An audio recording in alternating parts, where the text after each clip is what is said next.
اللهم صل على سيدنا ونبينا ومولانا محمد وعلى آلہ واصحابہ وسلم تسلیما۔ 7واں باب خدا تعالیٰ کے ذکر میں۔ ذکر میں حضور نہ ہونے کے سبب سے ذکر کو نہ چھوڑ، کیونکہ اثناء ذکر میں غفلت ہونے کے بنسبت نفس ذکر سے غفلت کا ہونا زیادہ سخت ہے، اور کچھ بعید نہیں ہے کہ تجھ کو اللہ تعالیٰ ذکر غفلت سے ذکر بیداری تک، اور ذکر بیداری سے ذکر حضور تک، اور ذکر حضور سے اس ذکر تک جس میں ما سوا مذکور حقیقی جل وعلا کے سب سے غیبت ہو جائے، بلند فرماوے، اور اللہ تعالیٰ پر کچھ دشوار نہیں۔ فائدہ: بہت سے ذاکر شاغل لوگ اس بات کی شکایت کیا کرتے ہیں کہ ہمارا ذکر میں دل نہیں لگتا، وسوسے آتے ہیں، اور اسی پریشانی میں بعض ذکر کو چھوڑ بھی دیتے ہیں۔ تو شیخ علیہ الرحمہ ایسے ہی لوگوں کی نسبت فرماتے ہیں کہ اے ذاکر، ذکر میں حضور قلب نہ ہونے اور دل نہ لگنے کے سبب سے ذکر نہ چھوڑ، اس لیے کہ اس وقت تو ایک ہی آفت ہے کہ ذکر کی حالت میں وسوسے آتے ہیں، دل نہیں لگتا، جس کا حاصل یہ ہے کہ غفلت ہو جاتی ہے اور دل دوسری طرف بٹ جاتا ہے۔ لیکن ذکر کا وجود تو ہے، اور اگر ذکر چھوڑ دیا تو ذکر ہی سے غفلت ہو جائے گی، اور اثناء ذکر میں غفلت ہونے سے ذکر کو بالکل چھوڑ دینے کی غفلت بہت سخت ہے۔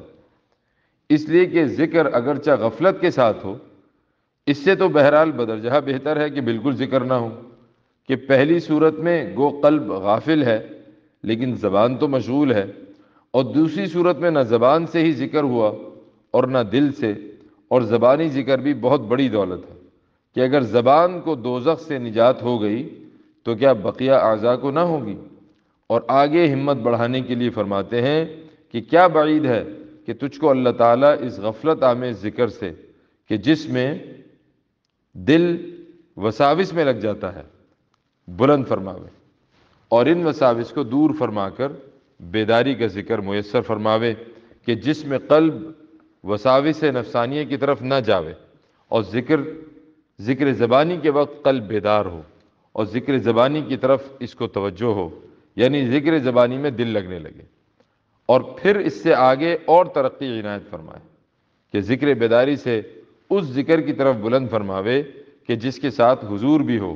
جس کا حاصل یہ ہے کہ ذکر بیداری میں تو صرف اس قدر امر تھا کہ قلب زبان کے ذکر کی طرف متوجہ تھا اور بیدار تھا، وساوس کی طرف جانا چھوڑ دیا تھا، اور ذکر حضور میں ذکر قلب کی صفت ہو جاوے کہ جیسے دیکھنا آنکھ کی صفت ہے، ایسے ہی ذکر قلب کی صفت لازمہ غیر منفک ہو جاوے۔ لیکن اس صورت میں بھی قلب کو احساس اور ادراک اس امر کا ہوتا ہے کہ ذکر میری صفت ہے اور میں ذاکر و حاضر ہوں۔ پھر کیا عجب ہے کہ حق تعالیٰ اور ترقی عنایت فرمائے کہ ذکر حضور سے ایسے ذکر کی طرف مشغول فرما دے کہ اس میں سوائے مذکور حقیقی یعنی حق تعالیٰ شانہ کے ما سوا سے بالکل ہی قلب غائب ہو جاوے، یعنی قوائے ادراکیہ اور تمام حواس پر ذکر کا ایسا غلبہ ہو کہ بس اللہ اللہ رہ جاوے، اس کا شعور و ادراک نہ رہے کہ میں ذاکر ہوں اور اللہ تعالیٰ مذکور ہے اور میں حاضر ہوں، اس لیے کہ اس ذکر میں بھی ایک قسم کی غفلت ہے کہ اپنے نفس کا ادراک اس میں بھی موجود ہے، اور جب اس قوت ادراک پر بھی ذکر کا غلبہ ہوگا تو یہ علم بھی جاتا رہے گا کہ میں ذاکر ہوں، یہ بھی ما سوا میں داخل ہو کر قلب سے فنا ہو جائے گا، اور لا الہ الا اللہ میں الہ میں داخل ہو کر لا کے تحت میں داخل ہو جائے گا۔ اب کسی کو تعجب ہو کہ بھلا ہم کو یہ مرتبہ کہاں نصیب، یہ تو بڑا مشکل ہے، تو شیخ رحمۃ اللہ علیہ اس کا جواب دیتے ہیں کہ دشوار تو جب ہے جب کہ ہم یہ کہیں کہ تم کوشش کر کے اس مرتبے کو حاصل کرو، یہ تو اللہ تعالیٰ کا فضل ہے اور اللہ پر کچھ دشوار نہیں، اس لیے مایوس نہ ہونا چاہیے۔ اللہ تعالیٰ شانہ نے تجھ کو 3 طرح سے بزرگی عطا فرمائی۔ اول، تجھ کو اپنا ذاکر بنایا، اور اگر اس کا فضل نہ ہوتا تو تیری زبان و قلب پر اس کے ذکر جاری ہونے کا تو اہل نہ ہوتا۔ دوسرے، اپنی نسبت تیری طرف ثابت فرما کر تجھ کو اپنی نسبت کے ساتھ خلائق کا مذکور ٹھہرایا۔ اور ولی اللہ و صفی اللہ وغیرہ القاب سے ذکر کرایا۔ تیسرے تجھ کو اپنے یہاں ذکر کر کے اپنا مذکور بنایا اور اپنی نعمت کا تجھ پر اتمام فرمایا۔ فائدہ، اس کلام میں شیخ رحمۃ اللہ علیہ کا خطاب بندہ ذاکر و مطیع کو ہے۔ چنانچہ ارشاد فرماتے ہیں کہ اے بندہ ذاکر، تجھ کو حق تعالی شانہ نے 3 قسم کی بزرگی عطا فرمائی ہے کہ وہ تینوں قسمیں مل کر تیرے لیے بے انتہا خوبیوں اور کمالات کا ذخیرہ ہو گئیں، اور حق تعالیٰ کی رحمت و انعام تجھ پر کامل درجہ ہوئی ہے۔ سب سے پہلی بزرگی تو یہ ہے کہ تجھ کو اپنا ذاکر بنایا کہ زبان سے اور دل سے اور اعضاء و جوارح سے تو اس کا ذکر اور عبادات بجا لا رہا ہے، اور اگر اس کا فضل تیرے حال پر نہ ہوتا تو تیرا قلب اور زبان کب اس قابل تھا کہ احکم الحاکمین اور اس پاک ذات کا ذکر اس پر جاری ہو؟ تو کیسے اس کا اہل تھا کہ سارے بادشاہوں کے بادشاہ کی طاعت و عبادت کر سکے؟ اس لیے کہ نقص اور کاہلی اور سستی تیری ذات کے اندر داخل ہے، اور پھر تیری طرح بلکہ ظاہری صورت شکل میں تیرے سے اچھے اور آدمی بھی تو ہیں۔ یہ فضل اور رحمت ہی ہے کہ لاکھوں کروڑوں مخلوق کو غفلت میں ڈالا اور تجھ کو اپنے ذکر میں لگایا۔ دوسری بزرگی تجھ کو یہ عطا فرمائی کہ تجھ کو اپنی طرف منسوب فرمایا کہ اپنا دوست تجھ کو کہا، اور اس نسبت کے ساتھ خلقت کی زبان سے تیرا ذکر کرایا کہ لوگ تجھ کو ولی اللہ یعنی اللہ کا دوست اور صفی اللہ یعنی اللہ کا برگزیدہ اور اللہ والا کہتے ہیں۔ یہ کتنے بڑے شرف کی بات ہے۔ آج دنیا میں ایک ادنا بادشاہ یا حاکم کسی کو کوئی خطاب یا لقب دیتا ہے تو مارے خوشی کے پھولا نہیں سماتا، اور اگر کوئی بادشاہ کسی ادنا رعایا کے آدمی کو اپنا دوست کہہ دے اور اپنے لوگوں کو حکم کر دے کہ اس کو ہمارا دوست کہو، تو اس کے فخر اور مسرت کی کوئی انتہا ہی نہیں رہتی۔ تو جب ادنا بادشاہ کی جس کی بادشاہی محض خیالی اور وہمی اور مجازی ہے، اس کی طرف منسوب ہونے اور تعلق ہو جانے پر یہ حال ہے، تو جس کی بادشاہی حقیقی ہے اور جس کے اوپر کوئی بادشاہ نہیں، وہ کسی کو اپنا کہے اور اپنی طرف منسوب کرے تو اس بزرگی کی کیا انتہا ہے۔ تیسری بزرگی تجھ کو یہ عطا فرمائی کہ اپنی مجلس میں تیرا ذکر کر کے تجھ کو اپنا مذکور بنایا کہ وہ بے نیاز ذات تیرا ذکر فرماتا ہے۔ اس لیے کہ حدیث شریف میں وارد ہے کہ حضور صلی اللہ علیہ وسلم نے فرمایا ہے کہ اللہ تعالیٰ ارشاد فرماتے ہیں کہ جو شخص مجھ کو اپنے جی میں یاد کرتا ہے میں بھی اس کو اپنے جی میں یاد کرتا ہوں، اور جو مجھ کو محفل میں یاد کرتا ہے میں اس کو ایسی محفل میں یاد کرتا ہوں کہ وہ محفل اس کی محفل سے بہتر ہے، یعنی ملائکہ کی محفل۔ اس حدیث سے معلوم ہوا کہ بندہ ذاکر کو اللہ تعالیٰ یاد فرماتا ہے، اور خود اپنے کلام میں ارشاد فرماتا ہے اذکرونی اذکرکم، یعنی تم مجھ کو یاد کرو میں تم کو یاد کروں گا۔ اور اس سے بڑھ کر کون سی بزرگی ہوگی کہ بندہ جس کی حقیقت ایک مشت خاک ہے، اس خاکی پتلے کو رب الارباب اور شہنشاہ یاد فرماوے۔ پس ان 3 بزرگیوں سے اے ذاکر تجھ پر اللہ تعالیٰ نے اپنی نعمت کامل و تام فرمائی۔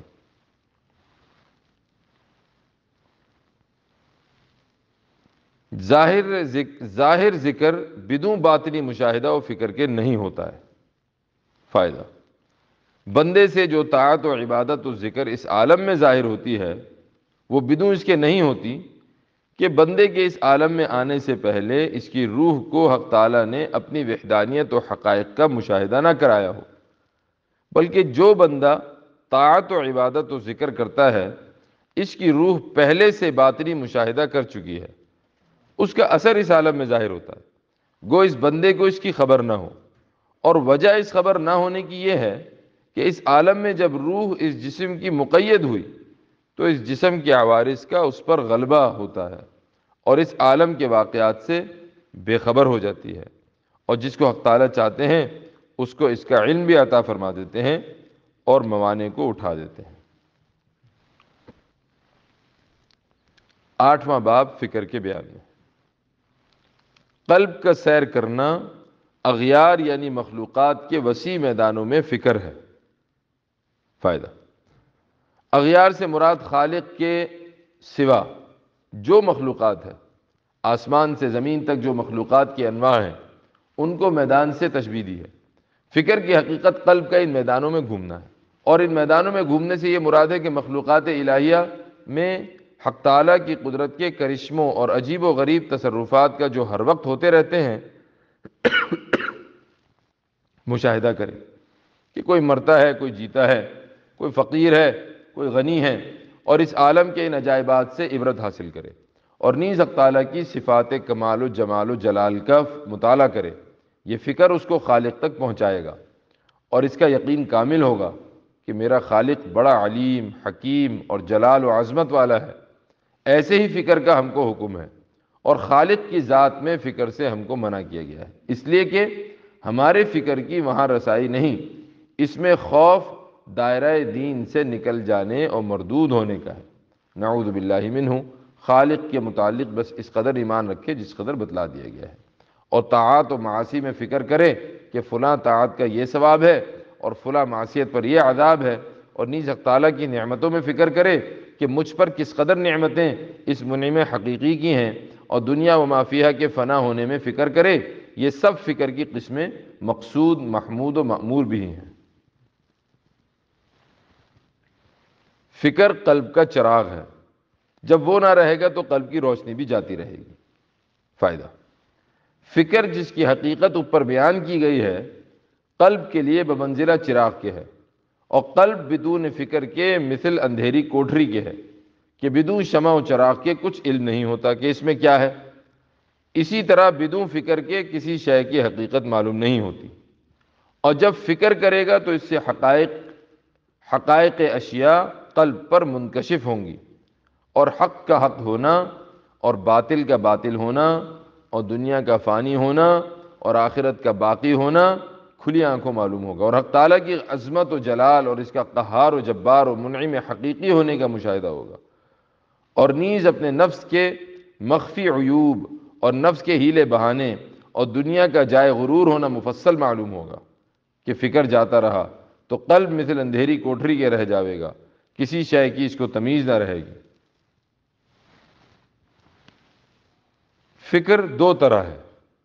ایک فکر تو تصدیق اور ایمان کی، اور دوسری فکر مشاہدہ اور عیان کی۔ پہلی تو اہل اعتباء یعنی سالک کے لیے ہے، اور دوسری اہل مشاہدہ اور معائنہ یعنی مجذوبوں کے لیے ہے۔ فائدہ، جاننا چاہیے کہ حق تعالیٰ کے خاص بندے دو قسم پر ہیں، سالک و مجذوب۔ سالک وہ ہے جو آثار و احوال سے استدلال کر کے مؤثر تک پہنچے، یعنی مخلوقات و مصنوعات الہیہ میں اول اس کا قلب سیر کرتا ہے، اور اس سے اس کو اسماء الہیہ و اوصاف الہیہ تک راہ ملتی ہے۔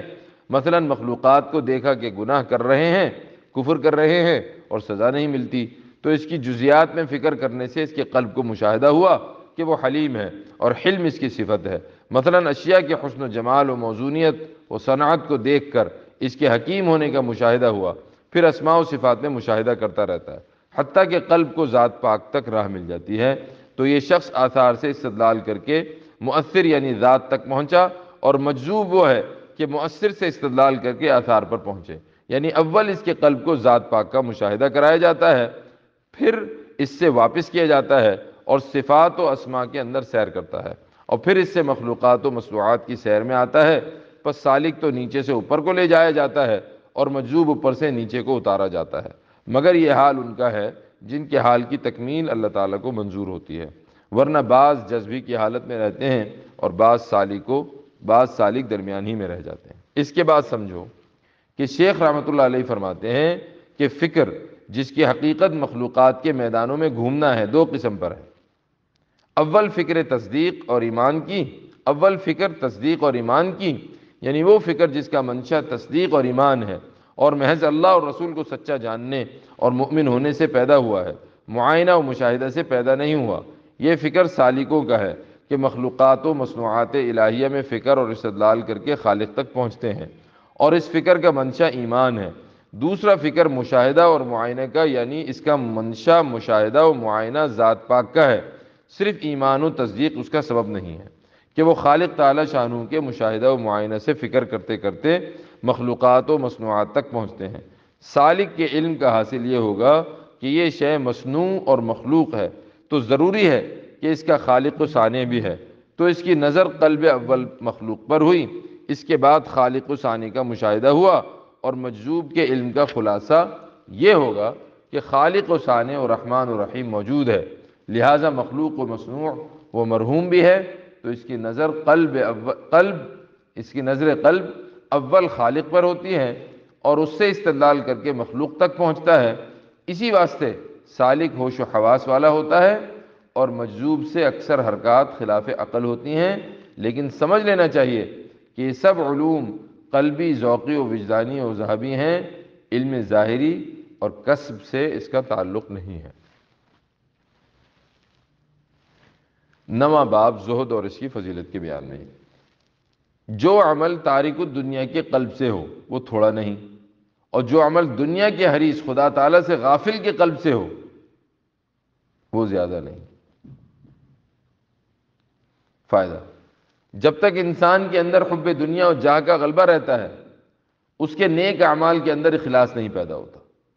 اغراض دنیاویہ اور نفسانی خواہشیں ہر جگہ اور ہر عمل میں اپنا غلبہ اور زور دکھاتی ہیں، اور قبولیت اعمال کی درگاہ الہی میں اس وقت ہے کہ جب عمل ان آفتوں سے خالص ہو۔ ایسا شخص اگر نماز بھی پڑھتا ہے تو اس میں بھی نفس کوئی غرض دنیاوی شامل کر دیتا ہے، اور جس بندے پر فضل ہو جاوے اور نفس اس کا حب دنیا اور حب جاہ کے غلبے سے پاک ہو جاوے، اس کا جو عمل ہے خواہ دین کا ہو یا دنیا کا، وہ اخلاص پر مبنی ہوتا ہے اور منشا اس کا للہیت ہوتی ہے، اس لیے کہ دنیا تو دل سے نکل ہی جاتی ہے۔ پس تارک الدنیا جو عمل کرے اگرچہ وہ مقدار میں کم معلوم ہو وہ تھوڑا نہیں ہے، اس لیے کہ وہ مقدار میں کم ہے، مگر چونکہ اس عمل کے اندر مغز اور روح موجود ہے اس لیے اللہ کے نزدیک مقبول ہے اور بہت ہے۔ اور دنیا کا حریص اور جس کا دل اللہ تعالیٰ سے غافل ہے، اگرچہ ظاہر میں بڑے بڑے نیک اعمال کرے، لیکن چونکہ منشا ان اعمال کا ابھی تک صحیح نہیں ہوا اور قلب کے اندر روگ موجود ہے، اس لیے وہ بہت نہیں ہے، اس لیے کہ آفات مثل ریا و تصنع اور اغراض نفسانی و شیطانی سے ہرگز خالی نہیں۔ گو یہ شخص خالی سمجھے، بس قابل اہتمام اور فکر قلب سے ما سوی اللہ کو نکالنا اور قلب کو تصفیہ و تزکیہ ہوا تاکہ اس کے بعد جو عمل بھی ہو بامغز اور روح لیا ہوا ہو، اگرچہ وہ عمل کم ہی ہو، لیکن یہ سمجھ لینا چاہیے کہ ان آفات کی وجہ سے عمل نیک کو ترک نہ کرنا چاہیے، اس لیے کہ نہ کرنے سے تو بہرحال کرنا بہتر ہے، اور نیز یہی نیک عمل کشاں کشاں اخلاص تک بھی پہنچا دے گا۔ خوش کرنے والی دنیاوی چیزیں کم ہونی چاہیے، غمگین کرنے والی چیزیں کم ہو جائیں گی۔ فائدہ، انسان غم اور رنج کا اکثر سبب دنیا کی چیزوں کا ضائع ہونا ہوتا ہے، مثلا مال جاتا رہا یا کپڑے جاتے رہے یا باغ جل گیا وغیرہ، اور فرحت و خوشی کا سبب ان چیزوں کا ملنا ہوتا ہے۔ تو اگر کوئی یہ چاہے کہ مجھے غم اور رنج کم ہو تو اس کو چاہیے کہ دنیا کو خوش کرنے والی چیزیں اپنے پاس سے کم کر دے، دنیا کی خوش کرنے والی چیزیں اپنے پاس سے کم کر دے، پھر غمگین کرنے والی کوئی چیز بھی نہ رہے گی، اس لیے کہ غم تو دنیا کی چیز کے جانے سے تھا، جب وہ چیز ہی نہ رہی تو غم کیسا؟ اور جس قدر دنیا کی چیزیں زیادہ ہوں گی اسی قدر غموم اور افکار بھی قلب پر طاری ہوں گے اور قلب کو چین نہ ملے گی۔ چین اور راحت ان چیزوں کے چھوڑنے ہی میں ہے، بس عاقل وہ ہے کہ دنیا میں سے قدر ضرورت پر اکتفا کرے اور زوائد کو حذف کرے اور دارین کی راحت حاصل کرے۔ اگر تو چاہے کہ معزولی کے غم سے محفوظ رہے تو بے بقا اور ناپائیدار ولایت دنیاوی اختیار نہ کر۔ فائدہ، یہ ارشاد شیخ کا پہلے ارشاد کی بطور مثال کیا ہے۔ خلاصہ یہ ہے کہ دنیاوی حکومت اور ولایت ناپائیدار ہے، اس کو اختیار نہ کرو، اس کا ثمرہ یہ ہوگا کہ معزول ہونے کے غم سے تم کو نجات رہے گی۔ اور اگر دنیا کی فانی حکومت اختیار کی تو اگر معزول اور برخاست کیے گئے تو اس کا تم کو غم ہوگا، اور اگر فرض کرو معزول نہ ہوئے تو موت تو ضروری آوے گی، اس وقت لامحالہ یہ حکومت چھوڑنا پڑے گی اور اس کے چھوٹنے کی حسرت ہوگی۔ تو اگر یہ منظور ہے کہ معزولی کا غم نہ ہو تو اس ولایت و حکومت ہی کو اختیار نہ کرو۔ اگر تجھ کو ولایت و حکومت دنیاوی کی ابتدا اس کی طرف رغبت دلاتی ہے تو اس کی انتہا یعنی معزولی یا موت کے ساتھ اس سے بے رغبت کرتی ہے۔ اگر اس کا ظاہر تجھ کو اس کی طرف بلاتا ہے تو اس کا باطن تجھ کو اس سے روکتا ہے۔ فائدہ، دنیاوی حکومت و شوکت اور جاہ و جلال کی ابتدا تو بڑی رونق دار اور دلکش ہے کہ جس کو حاصل ہو جاتی ہے وہ لوگوں کی نظروں میں معزز و مکرم ہو جاتا ہے، اور خود اس کا نفس بھی خوشی کے مارے پھولا نہیں سماتا۔ اور یہ اس کی ابتدائی حالت ہے، لوگوں کو اپنی طرف کھینچتی اور بلاتی ہے، لیکن اس کی انتہائی حالت یہ ہے کہ یا تو اس شخص کی حیات ہی میں برخاستگی اور معزولی ہوتی ہے یا موت سے وہ چھٹ جاتی ہے، اور اکثر حکومت میں حدود شرعیہ کی رعایت نہیں رہتی، ظلم و جور و تعدی اس کا گویا لازمہ ہے، تو معزول ہونے کے وقت اس کے چھٹنے کا غم ہوتا ہے، اور موت کے وقت چھٹنے کی حسرت علیحدہ، اور جور و ظلم کی وجہ سے ندامت اور غم و حزن کا انبار اور حقوق العباد کا بار جدا ہوتا ہے، تو اس کی انتہا اس سے بے رغبت کرتی ہے۔ اسی طرح اس دنیاوی حکومت کا ظاہر حال کہ عزت ہے، حکام اور بادشاہ وقت کی نظروں میں اعزاز اور مال ملنے کی وجہ سے حسب دلخواہ کھانا پہننا ہے، اپنی طرف کھینچتا ہے۔ اس کا باطن کہ در حقیقت یہ حکومت اللہ تعالیٰ کی یاد سے روگردانی کرنے والی اور سراسر ضرر آخرت کا باعث ہے، تجھ کو اس سے روکنے والا ہے۔ بس عاقل وہ ہے جو عاقبت اندیش ہو اور کسی شے کے ظاہر حال اور ابتدائی حالت سے دھوکے نہ کھاوے، اس کی نظر انجام اور حقیقت پر ہو۔ خدا تعالیٰ نے دنیا کو اعتبار کا محل اور قدورتوں کا معدن اس لیے بنایا کہ تجھ کو اس سے بے رغبت کرے۔ فائدہ، دنیا کو اللہ تعالیٰ نے مقام عبرت اور قدورات و پریشانیوں کا معدن بنایا ہے کہ رات دن ایسے ایسے واقعات عبرتناک ہوتے رہتے ہیں کہ عاقل ان سے عبرت حاصل کر سکتا ہے، اور ایسی بلائیں و مصائب آتی رہتی ہے کہ جن سے بڑی نصیحت مل سکتی ہے۔ کوئی شخص اپنے مقاصد و مطالب حاصل نہیں کر سکتا۔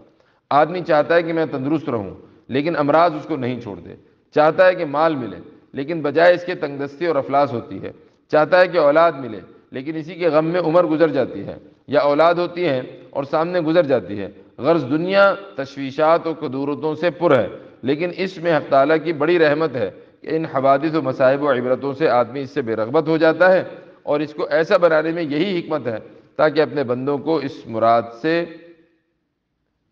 علیحدہ کرے، اس مردار سے علیحدہ کرے۔ اللہ تعالیٰ جانتا تھا کہ تو صرف نصیحت قبول نہ کرے گا، اس لیے دنیا کے مصائب کی چاشنی کا ایسا ذائقہ چکھایا جو تجھ پر دنیا کی مفارقت سہل کر دے۔ فائدہ، جس شخص کے اندر دنیا اور دنیا کی لذتوں کی نہیں رکھی گئی، کی محبت نہیں رکھی گئی، عقل ان کی سلیم ہے، اس کے لیے تو نری نصیحت اور قرآن و حدیث و واعظ کافی ہے۔ لیکن اللہ تعالیٰ کو معلوم تھا کہ بہت سے بندے ایسے بھی ہیں کہ ان کے قلوب میں لذات دنیاوی اور خباثت کی محبت جمی ہوئی ہے، اور عقل ان کی کم ہے، تو ایسوں کو نری نصیحت کافی نہیں، تو ان کو دنیا کے مصائب اور غم و رنج کے ایسے مزے چکھاتے ہیں کہ ان کا دل اس مردار سے افسردہ اور پسمردہ ہو جاتا ہے، اور اس کو چھوڑ دینا ان کو سہل ہو جاتا ہے۔ اور بعض بندے ایسے بھی ہیں کہ باوجود ان مصائب کے بھی ان کو عبرت نہیں ہوتی، لیکن بہتیرے مسلمانوں کا حال یہی ہے کہ مصائب اٹھا کر متوجہ الی اللہ ہو جاتے ہیں، اور بنسبت سابق ان کی حالت بہتر ہو جاتی ہے۔ طے حقیقی جو اللہ تعالیٰ اپنے دوستوں کو کرامت فرماتا ہے یہ ہے کہ دنیا کی مسافت کو اپنی نظر بصیرت سے یہاں تک لپیٹ کر رکھ دے کہ آخرت تجھ سے قریب تر نظر آنے لگے۔ فائدہ، طے ارض تصرف یا کرامت کی اقسام میں ہے، جس کا مطلب یہ ہے کہ بعض اولیاء اللہ کو اللہ تعالیٰ کی یہ کرامت عطا فرماتا ہے، بعض اولیاء اللہ کو اللہ تعالیٰ یہ کرامت عطا فرماتا ہے کہ وہ بڑی مسافت کو ایک لمحے میں قطع کر لیتے ہیں۔ شیخ ارشاد فرماتے ہیں کہ طے ارض کوئی شے مقصود نہیں ہے، اس لیے کہ اس کا مدار ولایت مقبولہ پر نہیں ہے، یعنی یہ ضروری نہیں کہ جس شخص کو طے ارض کا تصرف حاصل ہو وہ مقبول ہی ہو، ممکن ہے اور عجب نہیں کہ واقع بھی ہو کہ کوئی شخص ریاضت کر کے ایسا تصرف حاصل کر لے اور متبع شریعت نہ ہو، اور ریا یا بطور استدراج اور مکر کے کسی کے اندر ایسا وصف عنایت ہو جاوے اور اگر کسی مقبول کے اندر بھی ہو تب بھی کوئی مقصود نہیں ہے۔ حقیقی طے یعنی سچا راستے کا قطع کرنا تو یہ ہے کہ تم اپنے قلب کے سامنے سے اس دنیا کی مسافت کو قطع کر دو اور بالکل لپیٹ دو، یعنی دنیا اور دنیا کی لذتیں اور بیجا خواہشیں قلب کے اندر تو کیا قلب کے سامنے بھی نہ رہیں۔ ایسی حالت ہو جاوے جیسے کسی راستے کو طے کر لیا ہو اور وہ نظروں کے سامنے نہیں رہتا، اور اتنا اس راستے کو طے کرو اور دنیا کو دل کے سامنے سے علیحدہ کرو کہ آخرت پیش نظر ہو جاوے اور اتنی قریب ہو جاوے کہ تم کو اپنے وجود سے بھی زیادہ قریب دکھائی دینے لگے، اور اپنے وجود سے زیادہ قریب قریب قلب کو اس لیے نظر آوے گی کہ اس سالک کا وجود بھی جب ماسوا میں داخل ہے تو قلب اس کو بھی طے کرے گا۔ اب اپنے وجود سے بڑھ کر آخرت زیادہ قریب قلب کے ہو جائے گی، اور دنیا کی مسافت اس وقت طے ہوتی ہے جب اللہ تعالیٰ بندے کے قلب میں نور یقین القا فرما دیں کہ اس کی روشنی سے قل جاء الحق وزہق الباطل کا مضمون ہو جائے، اس وقت دنیا نظر قلب سے بالکل معدوم ہو جاوے گی۔ وذالک فضل اللہ یؤتیہ من یشاء وما ذلك علی اللہ بعزیز رزقنا اللہ تعالی آمین۔ اگر یقین کا نور تجھ پر روشن ہو جاتا تو آخرت کو اپنے نفس سے آخرت کی طرف کوچ کرنے کی بنسبت قریب تر دیکھتا اور دنیا کے محاسن پر فنا کے گہن کو ظاہر دیکھ لیتا۔ فائدہ: اے شخص، جو کچھ اللہ اور رسول نے تجھ سے وعدہ فرمایا ہے، جس کا حاصل یہ ہے کہ دنیا فانی اور باطل اور دھوکے کی جگہ ہے اور آخرت باقی اور حق اور سچا گھر ہے، اگر تجھ کو اس کا یقین کامل ہو جاتا اور اس یقین کا نور تیرے دل پر چمک جاتا کہ اس کے ذریعے سے تو اللہ اور رسول کے وعدوں اور فرمائی ہوئی باتوں کو سورج سے زیادہ روشن پاتا، تو آخرت تیرے دل کے سامنے بالکل ہوتی اور اس قدر قریب ہوتی کہ اس کی طرف کوچ کر کے جانے سے بھی زیادہ قریب ہوتی، اس لیے کہ کوچ کر کے جانا کسی شے کی طرف جب ہوتا ہے جبکہ وہ شے کچھ مسافت پر ہو، اور جب اپنے نفس سے بھی زیادہ قریب کوئی شے نہ ہو، کوئی شے ہو، تو اس کی طرف کوچ کرنا اور جانے کا تہیہ کرنے کی ضرورت نہیں۔ اور دنیا کی ظاہری خوبیاں اور بناؤ سنگار جو تجھ کو سورج کی طرح چمکتی دکھائی دیتی ہیں، ان پر فنا کا گہن اور دھبا لگا ہوا کھلی آنکھوں سے دیکھ لیتا۔ وجہ اس کی یہ ہے کہ نور یقین وہ چیز ہے کہ جب کسی بندے کے دل میں ڈال دیا جاتا ہے تو اس کو حقائق اشیاء واضح ہو جاتی ہیں، اور یہ ہر کوئی جانتا تو ہے کہ دنیا فانی ہے اور آخرت باقی رہنے والی ہے، اور اللہ اور رسول نے جو کچھ فرمایا ہے حق ہے، اور اس پر ان سب مسلمانوں کا ایمان ہے۔ لیکن نور یقین جب حاصل ہوتا ہے تو اس وقت یہ باتیں ایسی نظر آتی ہیں جیسے آنکھ سے کسی چیز کو دیکھ لیا جائے، اور اس کے آثار یہ ہوتے ہیں کہ وہ شخص دنیا کو پس پش ڈال دیتا ہے اور اس کی تمام تر سعی آخرت کے لیے ہوتی ہے، اور اس کے نفس کی بیجا خواہشیں سرد ہو جاتی ہیں اور وقت کو غنیمت جانتا ہے۔ رزقنا اللہ تعالی آمین۔ موجودات دنیا کی زیب و زینت ظاہری فریب ہے اور دھوکہ ہے، اور اس کا باطن عبرت انگیز ہے، بس نفس تو اس کے ظاہری فریب کی طرف دیکھتا ہے اور قلب اس کی باطنی عبرت کی طرف نظر کرتا ہے۔ فائدہ: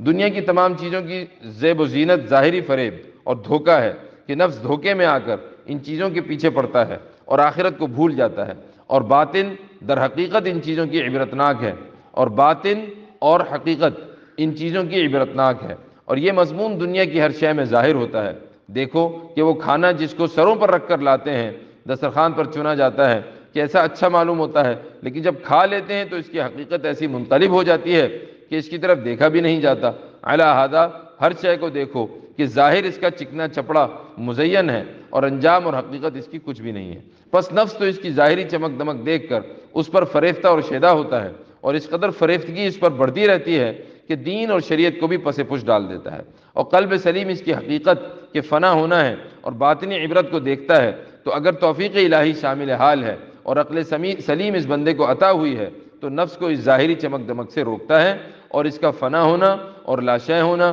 پیش نظر ہو جاتا ہے، اور اس پر اندھوں بہروں کی طرح نہیں ٹوٹ پڑتا بلکہ قدر ضرورت پر اکتفا کر کے الگ ہو جاتا ہے اور دائمی اور باقی رہنے والی دولت کے درپے ہوتا ہے۔